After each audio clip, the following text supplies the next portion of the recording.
The body, the bridge between separation and healing. Why are you here? Because you wanted to be here. Pause for a second. Look around you. Look at your hands. Look at the device you're reading this on. Feel the weight of your body sitting in a chair, standing, lying down. Whatever position you're in, you are here. Now ask yourself, why?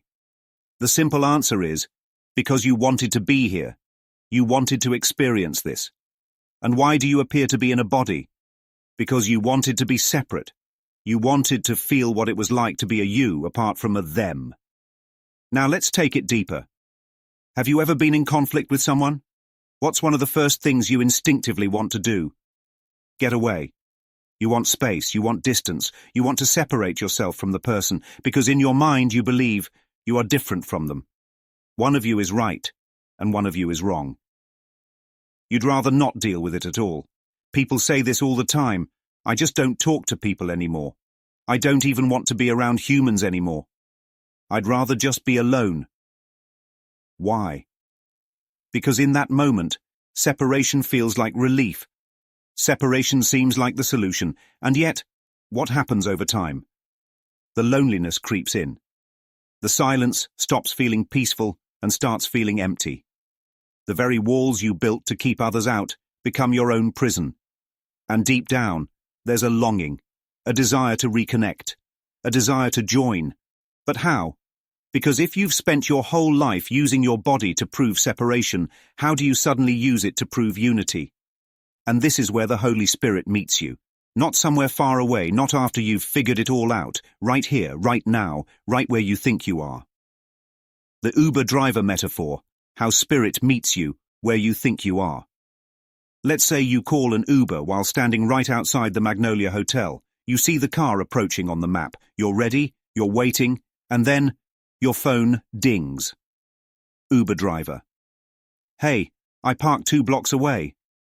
Can you walk over to me? Now be honest, how do you feel? Frustrated, annoyed, maybe even a little betrayed? Because the whole point of calling an Uber is that the driver comes to you. Now imagine if Spirit operated like that. Imagine if Spirit said, listen, I'll help you. But first, you need to get to me. You need to figure this all out. You need to be more enlightened, more loving, more perfect. Walk 2 blocks, then I'll help you. That would be cruel, wouldn't it?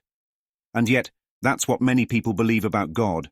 They believe they have to fix themselves first, clean up their minds, solve their problems, be better, before they can receive healing. But that's not how it works. Spirit doesn't say, come to me. Spirit says, I'll meet you exactly where you think you are. Just like the Uber should have done. And what does that mean for you?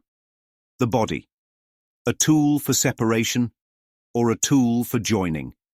You have believed that your body is proof of separation. You look in the mirror and you see a you see others and you see a them. Different faces, different opinions, different perspectives. And conflict arises because of these perceived differences. Now let's go even deeper. What happens when you argue with someone? What do? You use your voice to attack them. You use your body to walk away. You use your presence to withdraw, to punish, to separate. But what if Spirit gives you a new interpretation of all of that? What if instead of using your voice to attack, you used it to heal? What if instead of using your body to leave, you used it to stay, to be present? What if instead of using your presence as a weapon, you used it as a gift? This is what the Holy Spirit does. It takes what you made for separation and repurposes it for joining. It takes what you made for attack and transforms it into healing. It meets you where you are using what you already believe in. If you believe you are a body, fine. Let's use the body for healing. If you believe separation is real, fine. Let's use this moment to bridge the gap. If you believe conflict is inevitable, fine, but let's show you another way. Spirit never condemns you for your beliefs, it redirects them. The shift. Every attack holds a hidden invitation. Now let's look at this through the lens of daily life. You're arguing with someone. What if this isn't an attack, but an opportunity to see them differently? You feel the urge to isolate yourself. What if this is an invitation to reach out instead? You feel justified in your anger. What if this is a chance to release judgment and see the innocence beneath? The body can be used for war. or it can be used for peace. The body can be used for separation, or it can be used for joining, and every moment is a choice between the two.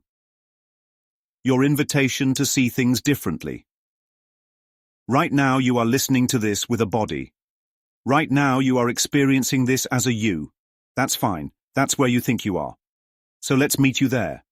Let's use this body, not to prove separation, but to remember unity. Let's use this moment, not to reinforce the past, but to heal the present.